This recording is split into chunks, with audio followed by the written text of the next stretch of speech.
who know me can say yes or no. Strangers will come in and tell me their life story. And it's like, I don't know you but they must feel safe around me or something. I don't know.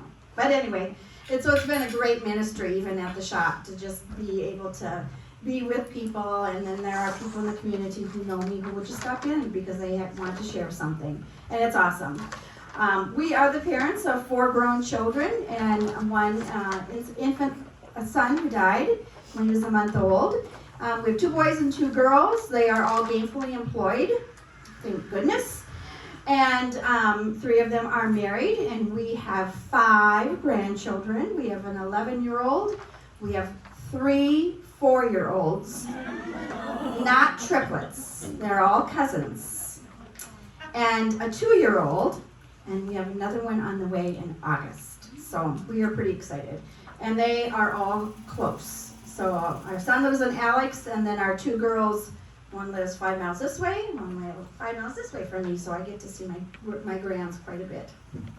So needless to say, I have been a quilter for a very long time.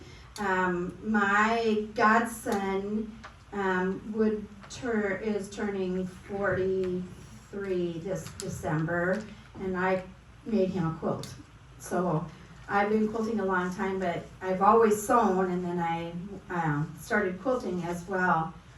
And so this Bible study just fits my personality so well, which is awesome. So I'm thankful for this Bible study. The gal that wrote it, Katie Hines Shaw, I know her, but I cannot put on my finger on how I know her. We either were at some conference together or something, but it'll come to me in the middle of the night, and then I'll remember. But she does an excellent job. She's a pastor, and she took a sabbatical. If you haven't read the Bible study, she took a sabbatical, and part of what she did was worked on this Bible study and kind of studied quilting and kind of explored what quilting is. And so how many of you are quilters here? A few of you, yeah. Well, and let me ask you this. How many of you are from Nordland? Okay. How many are from Painesville Lutheran? All right. And how many are from someplace else? Where else are you from? Kirkhoven. Grove City. Oh, Trinity? Okay. Trinity and Grove City? No? Okay. I was married in that church. I just have so many darn connections here. Osmark. Osmark! Oh, I preached there many times. Trinity, okay, yeah, yep. So we were married there, our son is buried there, we have 3 children baptized there. So yeah, it's very fun to make all these good connections. Did I miss anybody from someplace else? Well, thank you for coming. This is just awesome that you know what, why not? Why not be together? When Nancy asked me to do this, the first thing I said to her was, go ask your pastor if it's okay. And I did. And he did say it was perfectly fine for me to come. Not that he doesn't like to spend time with all of you, but yeah. So I just think that if you are, I also host quilt retreats, and I always say that one of the things about being together is quilters will find any excuse to quilt. New patterns, new fabrics, new experiences, new babies, new weddings, or consoling somebody, or a quilt auction, or a mission fest. We will think of all kinds of ways to share our passion for quilting. In a variety of ways. And certainly the Lutheran World Relief has been a big part of the Lutheran congregations as we continue to serve by sending quilts to a variety of places. I served a congregation in St. Joseph for a while, and they made the most beautiful quilts. I mean, really, this was their mission, but they made beautiful, beautiful quilts. And most of them would go locally to the fire station, to the police department, up to Eagle's Nest in Sock Center, thank you. Those kinds of places, but those quilts that go to Lutheran World Relief, and don't get upset about this. This is awesome. That sometimes people would wonder what happens to their quilts, and sometimes those quilts are the wall. They're caked in mud, and they are the insulation on their wall. God bless them. It's a gift. We give it. They use it to the best way that they possibly can. We wear our quilts. We use them. We wrap up in them. We are surrounded by God's love, and that is such a blessing. So Marla's talked about this one is about patterns, and so there were patterns. If you're not a quilter, there are patterns that you follow, and there are numbers of quilt blocks, and quilt blocks have a lot of different names. The same block can have a variety of names. But quilts have a pattern. I look at Avi's jacket. I mean, that's a pattern right there. You follow a pattern. And so I had somebody ask me one day, well, what's the pattern to this quilt? And I said, oh, there's no pattern.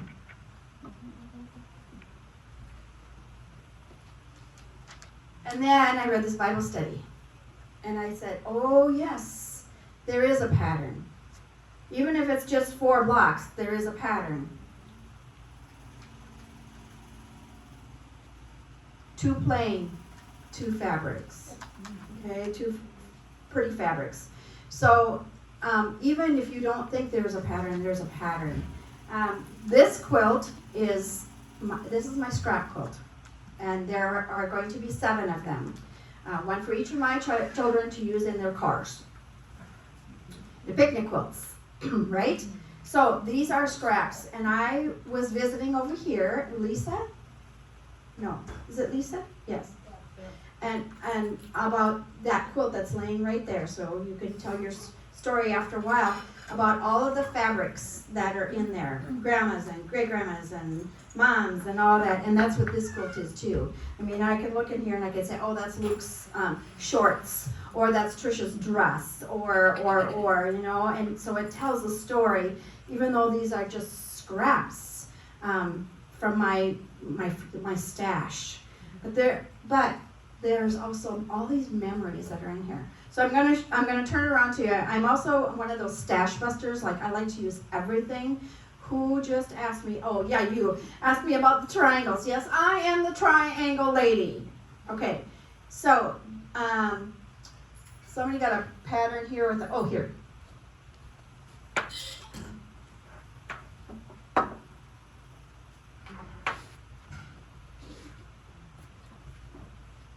So sometimes when you're making a quilt, you will trim off. You'll make a square and then you'll trim off part of the corners. And I don't throw any of those away. I use them. I make things out of them. I have many things made out of something very similar. So I get triangles like nobody's business. I mean, bags of triangles. But I don't like to, because this is an expensive hobby. So I use everything.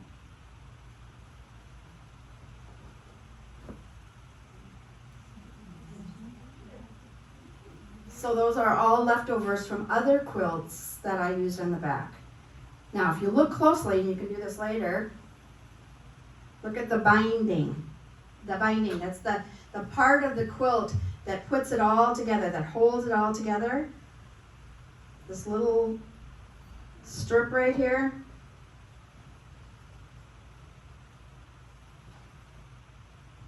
See, it changes colors. I used every little strip, and so I think we're going to be talking about binding at another time, so we'll just save that.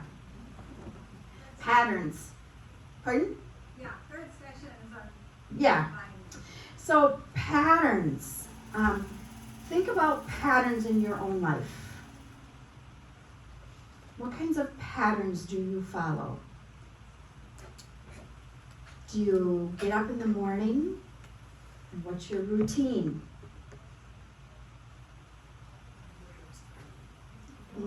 Have coffee? Right away. Shower. For me, my coffee is my shower. That's got to be the first thing. I shower, I have my breakfast and some coffee, and I sit down and I do my devotion before I can ever start my day. We all have kind of a pattern or routine. Think about the seasons. Are they a pattern? There's a pattern to our lives. Yep, we all have all kinds of patterns. My kids tease me because they should never have invented cameras on phones. Once you're a quilter, you see patterns everywhere. I will be taking pictures of carpet because I think it'd be a cool quilt. Or bathroom tile because the backsplash is so cool that we make a quilt, you know. Or one time it was just the sun shining through a chair back and just the reflection on the seat of the chair from the sun, because there was a space on the back of it. And it was patterns. Patterns are everywhere in our lives. And some of those patterns are rule generated patterns, you know. We have to kind of follow the pattern. Although the phrase in quilting is, there are no rules in quilting. If you're a quilter, there are no rules. You make it up as you go if you want to. But there are kind of rules when you look at the pattern, you know. If you're going to make it look exactly like the outside of that pattern, you got to follow the rules on the inside of the pattern. There are patterns in our lives everywhere. For those of you who have a Bible close by, you might want to turn to Genesis 1. And as I read this, think about patterns. So Genesis 1. In the beginning, when God created the heavens and the earth was a formless void, and darkness covered the face of the deep, while a wind from God swept over the face of the waters. Then God said, "Let there be light," and there was light. And God saw that the light was good, and God separated the light from the darkness. God called the light day, and the darkness he called night. And there was evening, and there was morning, the first day. So as you are listening, if you've got a pencil or a pen, it is okay to circle things, underline things, or jot down on a piece of paper a word or something that you want to remember as you think about patterns. And God said, "Let there be a dome in the midst of the waters, and let it separate the waters from the waters." So God made the dome and separated the waters that were under the dome from the waters that were above the dome. And it was so. God called the dome sky, and there was evening, and there was morning, the second day. And God said, "Let the waters under the sky be gathered together into one place, and let the dry land appear." And it was so. God called the dry land earth, and the waters that were gathered together he called seas. And God saw that it was good. Then God said, "Let the earth put forth vegetation, plants yielding seed, and fruit trees of every kind on earth that bear fruit with the seed in it." And it was so. The earth brought forth vegetation, plants yielding seed of every kind, and trees of every kind bearing fruit with the seed in it. And God saw that it was good. And there was evening, and there was morning, the third day. And God said, "Let there be lights in the dome of the sky to separate the day from the night, and let them be for signs and for seasons and for days and years, and let them be lights in the dome of the sky to give light upon the earth." And it was so.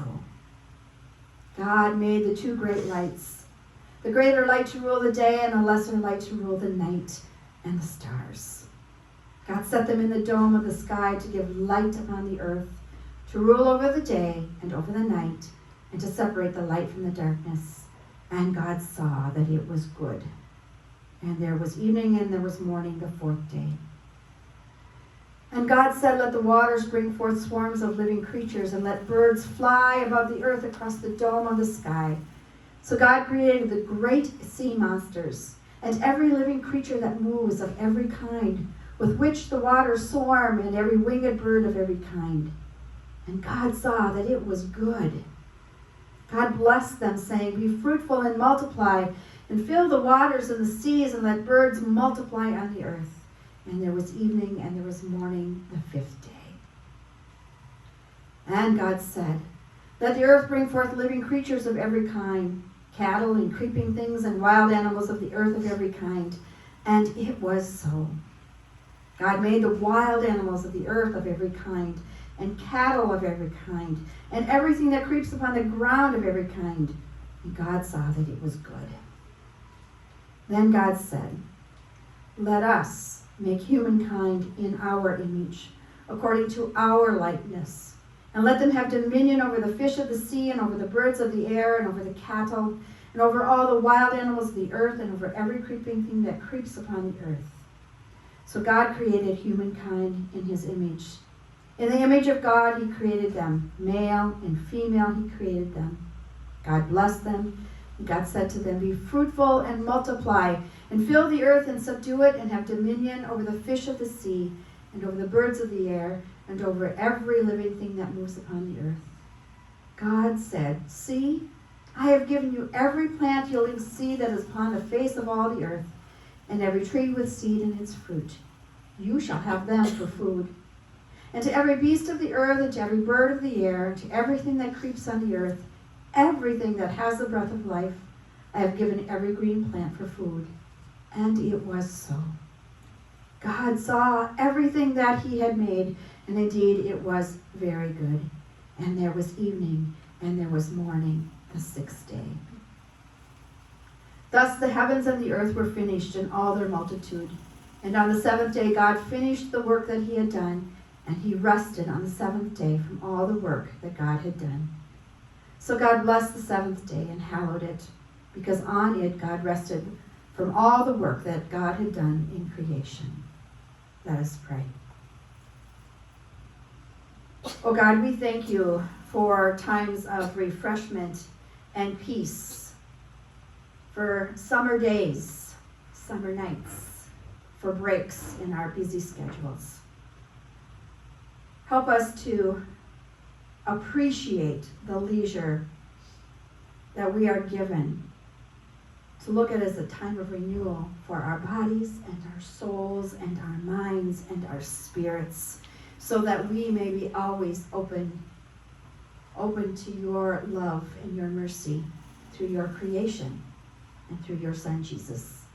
Amen. Patterns. What patterns did you see in the creation story? Maybe you just want to turn for just a couple of seconds to those closest to you and talk about that.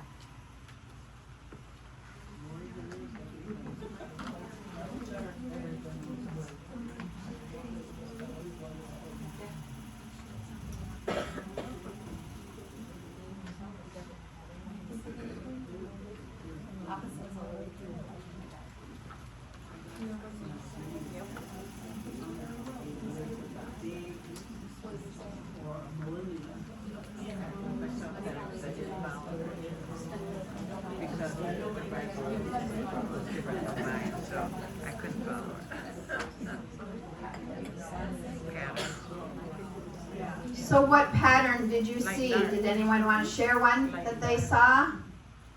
Yeah. A lot of opposites. Day and night, land and sea. Yeah. Stars. Right. So light and dark. Mm-hmm. And certainly in quilting we use those terms, light and darks, mediums, different shapes and sizes.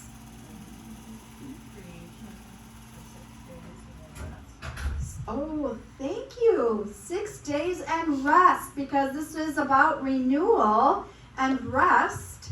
And so often we forget about that Sabbath day, and look who's talking, who's calling the kettle black, who doesn't take a day off ever.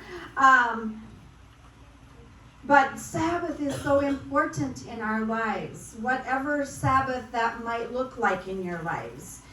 For most clergy, Sabbath day is either a Friday or a Monday, but it is our Sabbath day. It's a day where we kind of refresh and regroup and renew our lives to do the work that we're called to do.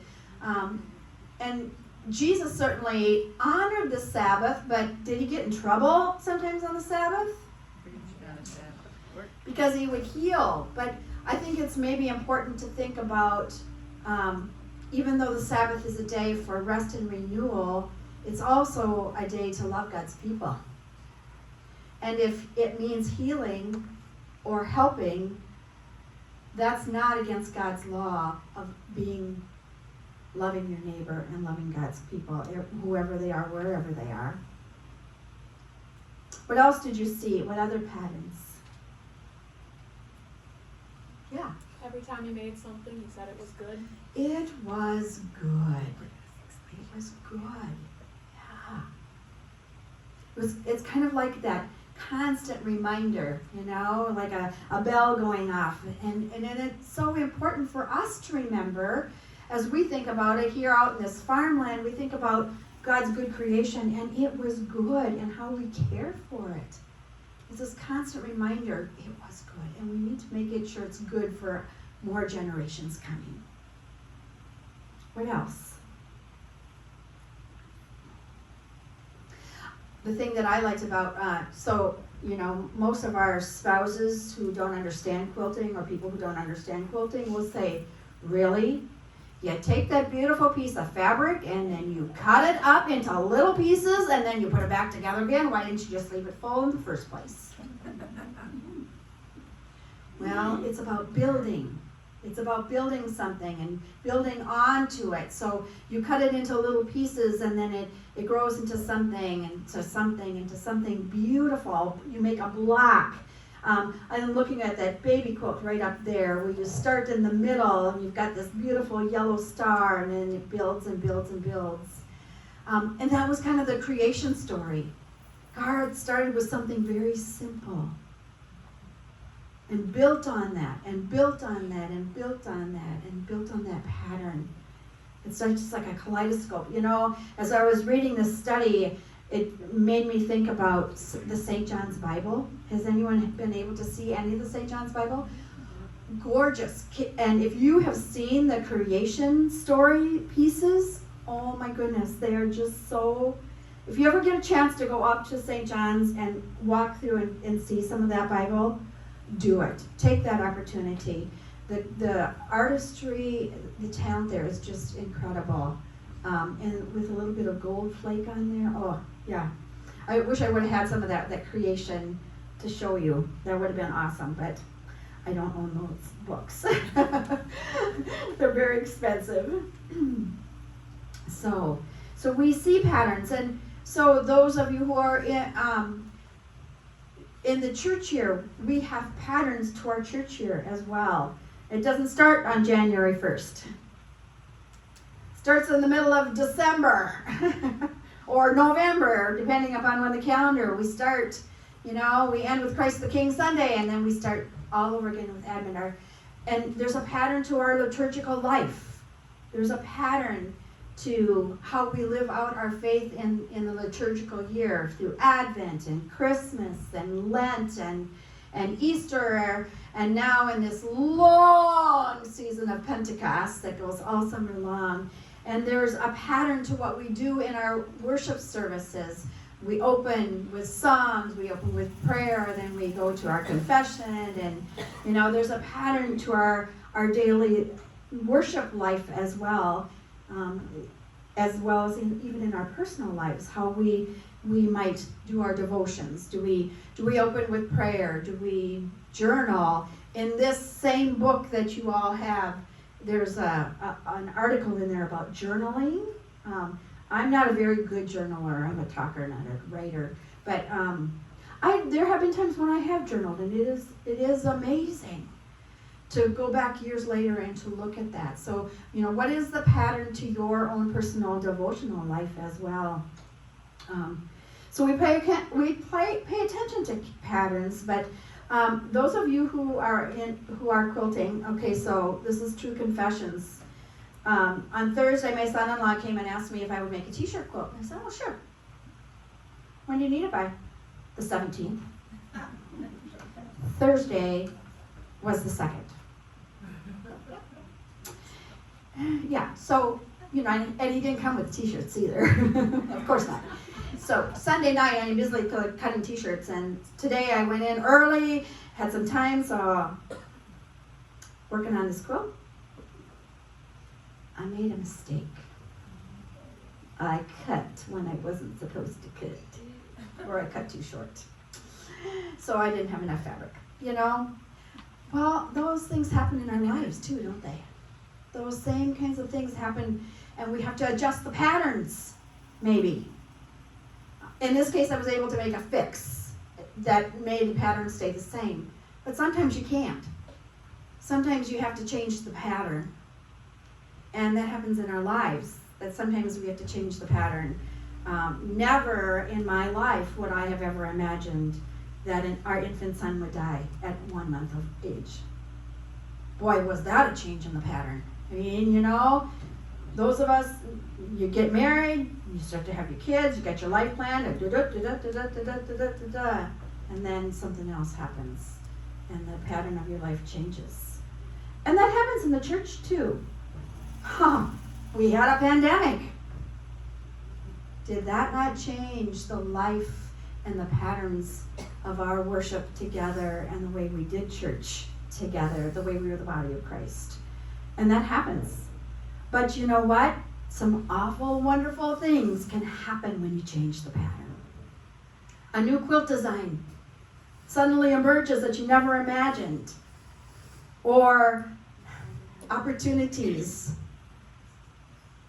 When our son died, this was when I'm a pastor. That was my first inclination that I was going to be called into the ministry. When I'm a pastor, I will care for God's people. Now, I would never wish the death of a child, but God works incredibly good things, and God changed that pattern in a way that I never would have imagined.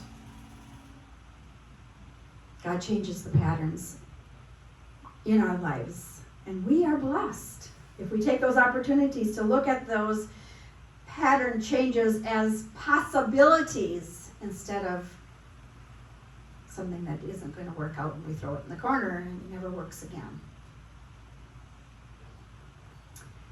So we all, if you think about your life as a quilt, what does it look like? Crazy quilt. Oh, we all say crazy quilt, right? Ooh, yeah. So those of you who are not quilters, crazy quilts, you probably know what they are. And you know, when I think about all the scraps I have, I should be making crazy quilts. Now, you know what they call them? Crumb quilts. Crumb quilts. Okay, so there's a little bit of a difference. So, like the crazy quilts, they were all done by hand, and they're incredibly beautiful. You were talking about Colorado. I was out in Colorado, long time ago. And so we went to Golden to the Quilt Museum, which is not there anymore. I was so disappointed the last time I was there. And I walked in the door, and they were having a crazy quilt display of quilts in the museum. It was gorgeous. The first quilt was from Little Falls, Minnesota. I'm like, I came all the way to here. But the unique thing about those crazy quilts was they were made at a time when, you know, people didn't waste fabric.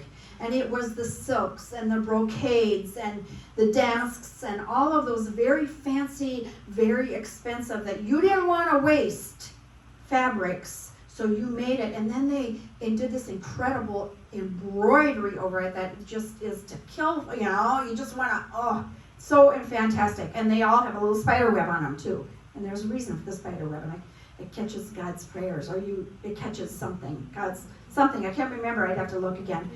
But most of the time, those crazy quilts were made by wealthy people because they were the only ones who could afford the damasks and the silks and the satins and all those kinds of fabrics. Well, nowadays, they're making crumb quilts. So you take a chunk of fabric, and then you sew on another chunk of fabric, and another chunk of fabric, and another chunk of fabric, and it doesn't matter if they aren't the same size or whatever, and then you square them up into a square. Okay?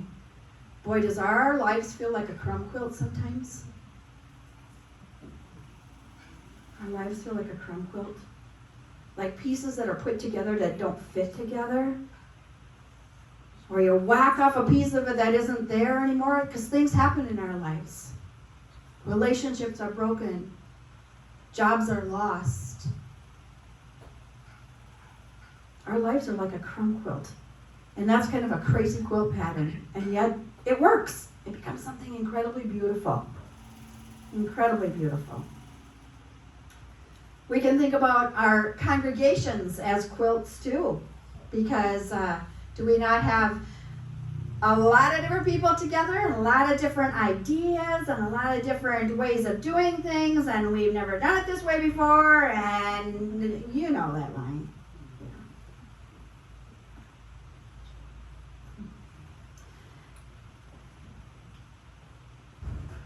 The quilt groups are really an incredible thing. I don't know whoever started them in congregations, but I loved her article about quilt groups because really not everyone comes to quilt. They come for conversation. They come to heal. They come to share. They come to just be community together. And some people may never quilt. Maybe they're the coffee maker. Or maybe they can't cut the squares, but they sure can cut the banana bread. Oh. The batting and it takes all of them, and isn't that what a congregation is? It takes all of us and all of the different gifts that we have to make this beautiful quilt together, whatever that pattern is. And each one of our congregations has a different personality, and that's okay. That's okay. We all have a different pattern to the lives of our congregations. Let's see. I kind of got off task here. Let's see what. Huh? You changed the pattern. I changed the pattern.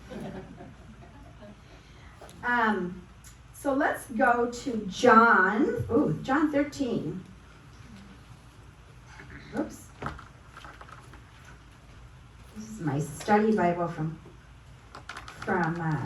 seminary, and it is actually kind of falling apart.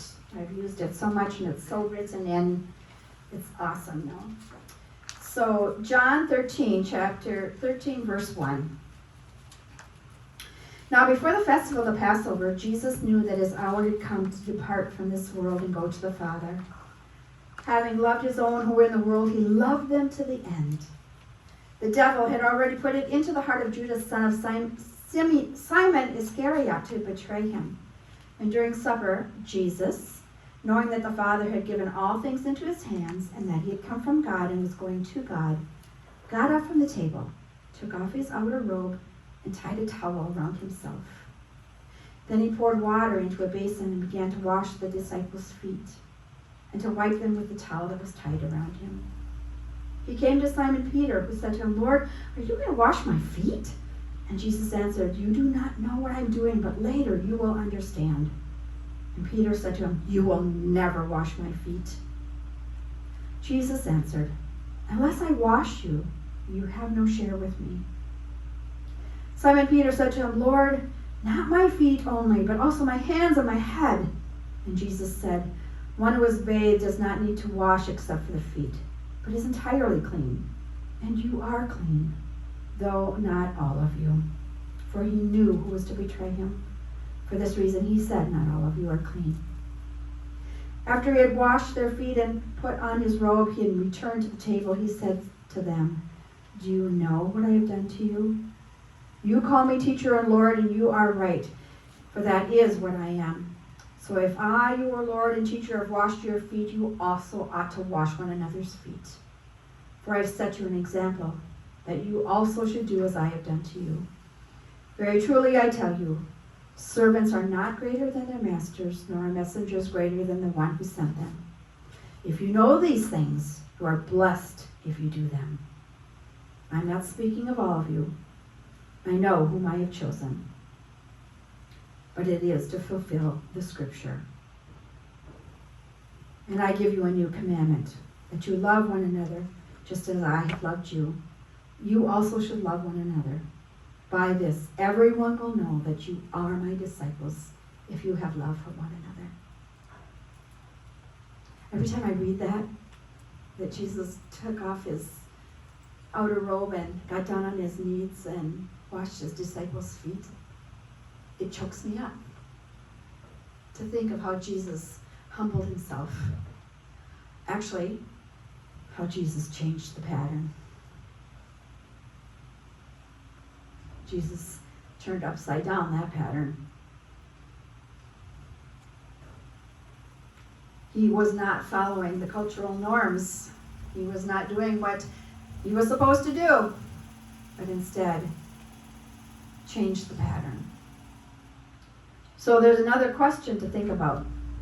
Does participating in a Christian community challenge the expected patterns of our society, and how? So I'm going to give you a couple minutes to go ahead and have a little conversation about that. Can you repeat the question? I will. I'll say it in a better question. Does being involved in a congregation somehow challenge the unexpected patterns of society?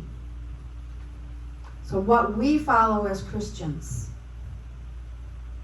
what we're expected to do and to be, how does that conflict with the patterns that happen in society? We've got a lot of that going on right now. Go ahead.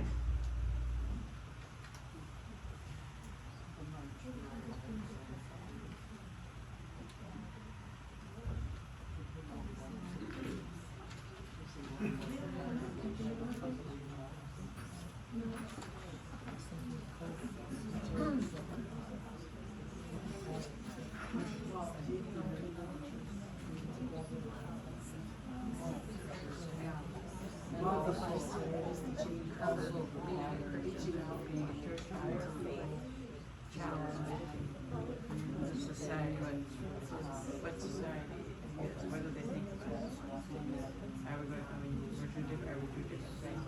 Yeah, a lot of people don't come to church. They think we think we're really good, you know, part of that is, or they don't want to change their lives. They like what they're doing. I think a lot of people think that it's food, I mean, they don't believe in Jesus, or, but I don't know, I've never conversed with anybody that to prove my family, I would say most of some of them definitely not just go to church or believe, although they were brought up the same way as I was. All I can say is, if things happen to you, I can remember saying, made a believer in me sometimes when something happened. Made a believer in me. It's been my sister Rosie passed away last month. Okay, there's a good holy buzz going on. So what patterns in society challenge your faith? It's the opposite of what I asked before, but a different way of asking the same question. Yeah. Go ahead. Oh, I was going to say, going to work, Sunday's supposed to be that break day, and sometimes the job isn't something that is pertaining to what helping others or doing something, and you have to still go to work on that Sunday. Yeah. We've changed. Some of us might remember when stores were not open on Sundays. And the only ones who were at work were healthcare workers, you know, and we prayed for them because they had to be there. But yeah. Farmers did not. Farmers, well, you know what? You had to milk the cow. You had to milk your cow. So that's taking care of God's good creation. Yeah? Barb, you were going to say something. When I grew up, I lived in a community where everyone worked together for the common good. Mm-hmm. I no longer live in that kind of country anymore, and that's... So did you all hear that? We once lived in a country where we all seemed to work together for the common good, and now it feels like it's not so much that way.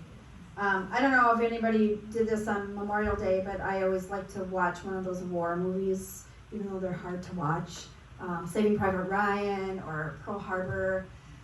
So I watched Pearl Harbor, and I was so emotionally in a different place, and just thinking about how we all came together at that point as a country, and it doesn't feel that way so much anymore. It's hard. Anyone else? Yeah. We used to know our neighbors. Yeah, absolutely. That pattern has changed a lot, hasn't it? And what does God say? Or Jesus says to us, we're supposed to love our neighbors? And we don't even know them by name anymore.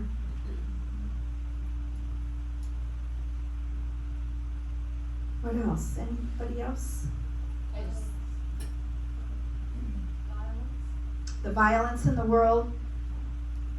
It's hard to stand firm against that, isn't it?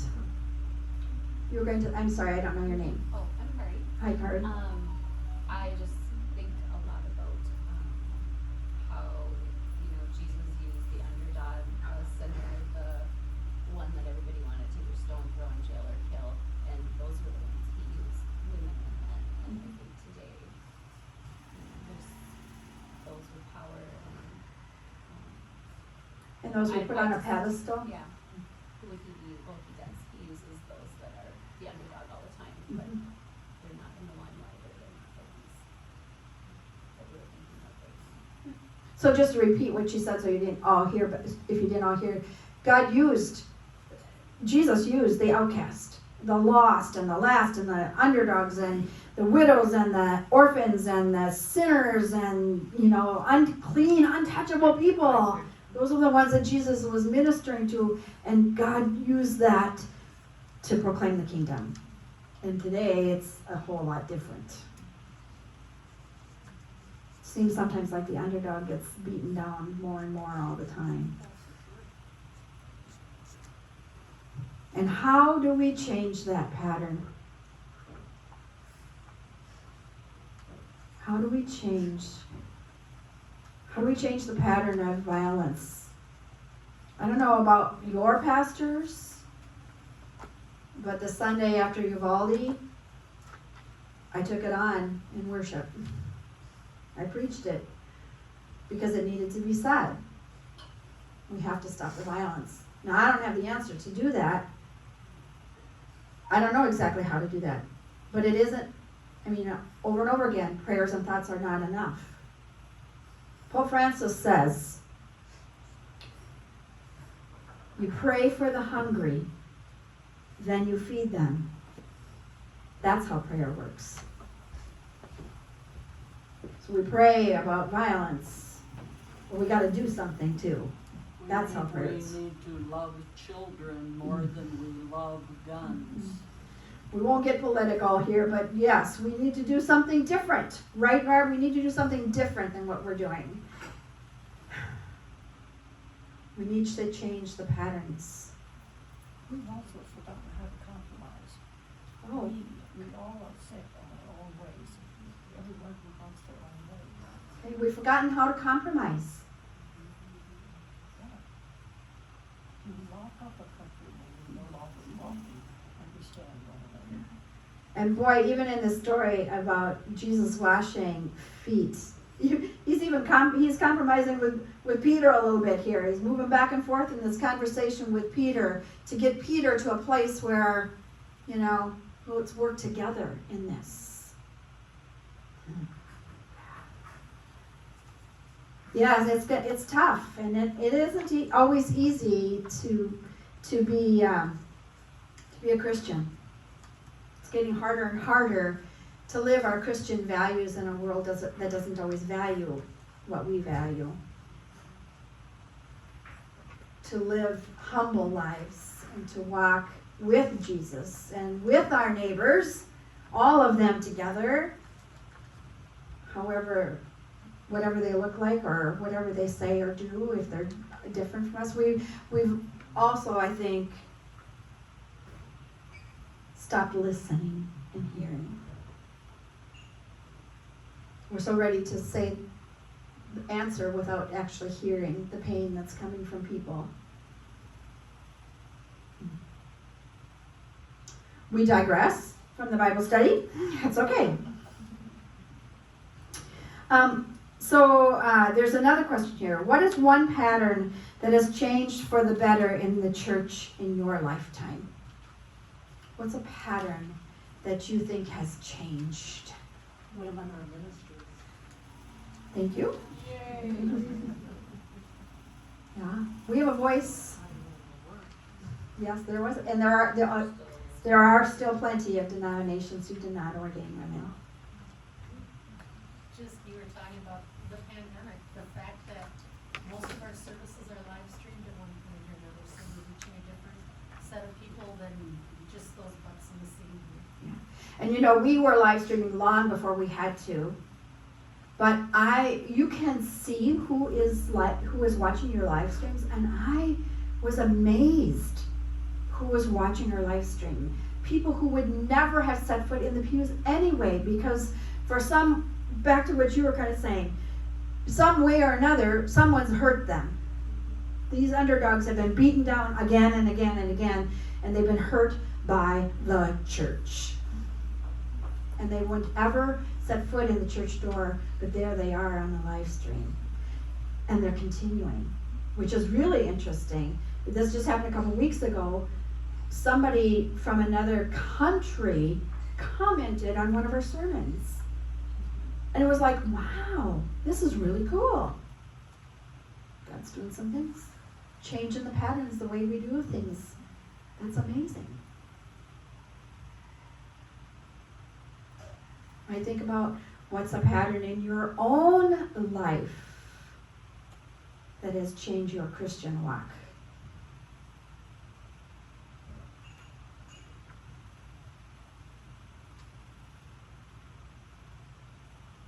Illness, catastrophes,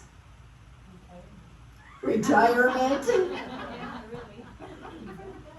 It can be a real shock for people to retire. You have to kind of form a new pattern.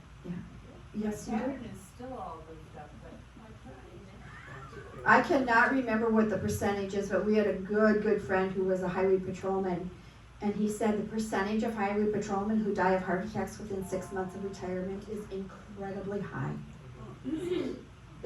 They're so used to a particular pattern and they cannot change it, and if you don't, that's why I say retire for something. Have something that you out there that you want to do or accomplish or take on, and start building that pattern into your life now.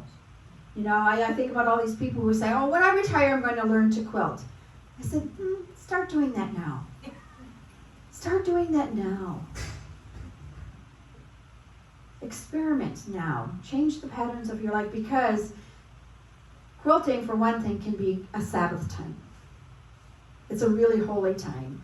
I know some of you, and I did that on this. For those of you who don't know, so there's components to a quilt. So you have a quilt top, and you have batting, and then you have a backing, and that all has to get put together, and it has to stay together. And some of them, like that polyester one, they're all tied together, and I think some other people had some tied quilts.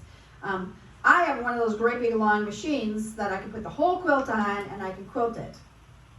So again, frugal me, I used up all my spools, have empty spools of thread. So this has all different colors of thread on it too, and I was going someplace with that. I changed the pattern. Oh, I know what I was going to say. One of my most holiest times is when I'm standing at that quilting machine, especially if I'm doing a quilt for somebody else that I know, and to pray, because it becomes rhythmical. You know, I'm standing there and I'm just going back and forth, almost dancing with the machine, and I'm praying. And I'm praying. Or if I'm making a quilt and I don't know who it's going to, I just pray that whoever gets this quilt feels the love in my prayers in this quilt. That is a restful time for me. Most of the time, unless you're doing a t-shirt quilt in 9 days. He will pay for this. I'm not going to ask you to answer this out loud, but I am going to ask the question. What are some patterns in your life that you might need to change?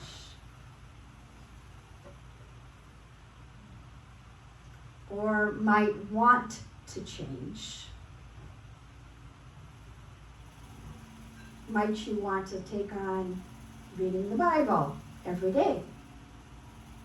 I read a chapter every day. When I finish this one, I pick up a different kind. Now I have to admit, I started St. John's, or not St. John's, St. James. I couldn't do it. King James. I could not do it. I'd read it before. The language is just so hard. I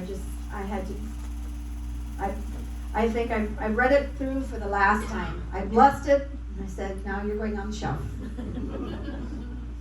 But it's good to read through the Bible. It takes about 2.5 years to go through the Bible, chapter by chapter. And then I pick up a different version and read that. Sometimes it's a message, sometimes it's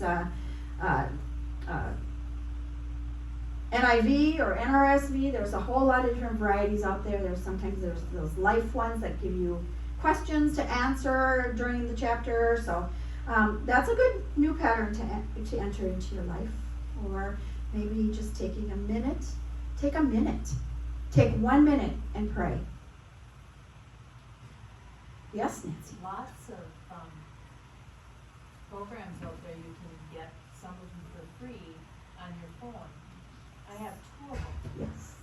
and I just love them. Mm-hmm. One of them I listen to go to sleep with the, relaxing music or maybe nature sounds.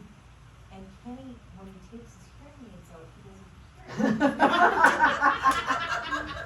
I don't know, is And I anyone don't bug him. Is anyone listening to the podcast of the priest who is reading through the Bible? Awesome. I can't think of his name. I'm sorry to put you on the spot. Can I? That's really bad. Yeah. I don't remember it. Once in a while I'll listen to it, but I saw he was on TV too, on 60 Minutes. He actually is the #1 podcast, like, by Yes. a lot. Yeah. Is And it Mike Schmitz? Yeah. Is it Pastor Mike? Yeah, Pastor Mike. I think that's it. Father Mike. Father Mike, yeah. So he reads like an Old Testament and a Psalm or a New Testament and something else, and yep, and then he comments on it too a little bit. So they all kind of come together. Add a podcast to your pattern of your life. Lots of things that you could do. So I'm mindful of the time. We jumped all over the Bible study. That's okay. You can if you have a copy, you can read through it and look and see what might inspire you or you might have questions. But for now, are there any questions or comments that you want to share? Well, and I find something that's very special to me that someone's given me, like simple as a bookmark. I tuck it in my Bible, and pretty soon I can't carry my Bible around because everything's falling out. And but it's just recently I came across something that I tucked away in here, and it just meant a lot to me. Must not be this Bible. I have a Bible. So for those of you who don't know me, I also worked at Green Lake Lutheran Ministries for 15 years.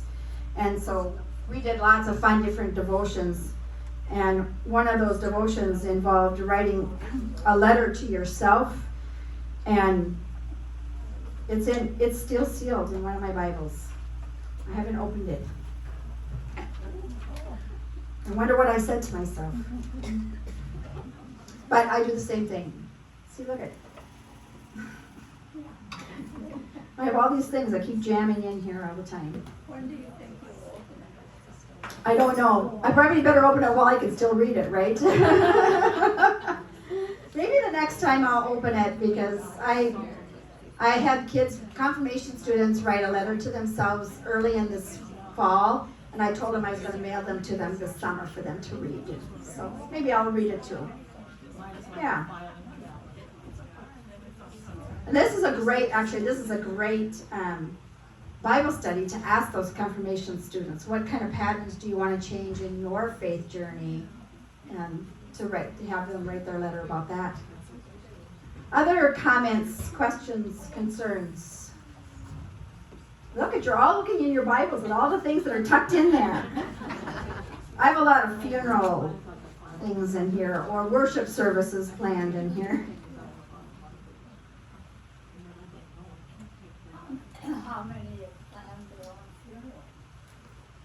many did plan their own funeral?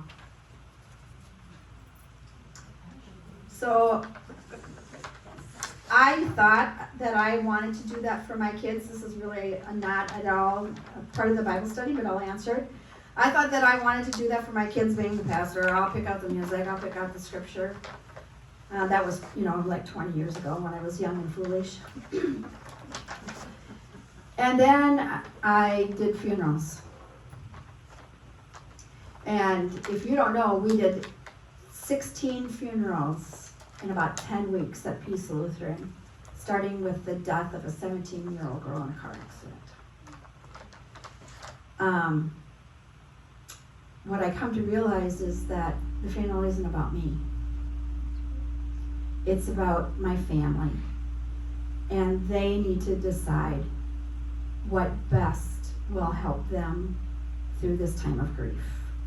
They need to pick the songs that will help them heal the best. And they need to pick the scriptures that they need to hear.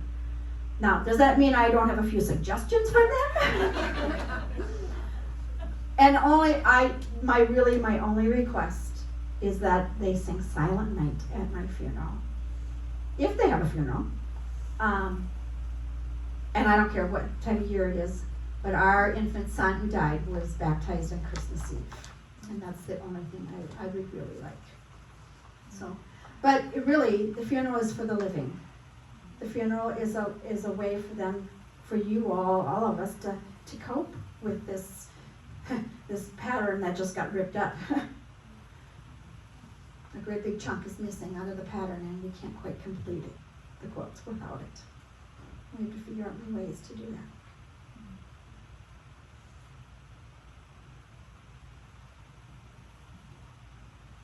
Well, let's close in prayer, and I'll stick around a little bit afterwards. God, you are the maker of all that is, and we are thankful for the way your creation unfolded into something beautiful. Layer by layer, you added onto it, and layer by layer, you add onto our lives. Every day, we add another patch to our quilt. Another piece comes into our life that affects us, and the pattern is always changing, and that's okay, God. It's okay. Help us to, though, be mindful of the patterns in our lives. Help us to not get so rigid that we can't be changed by something that happens. Whether it's good or it's bad or sorrowful, that pattern changes and we grow. And we ask, O Lord, that you be with us and console us and lift us up and bring us joy in all of the changes. But also, Lord, help us to rest in your word, to be renewed by your love every day. Amen. See you in a month. Oh, yeah. Thank you, Pastor. There's a few extra copies of the Bible study here. Yesterday, an email, very happy, video.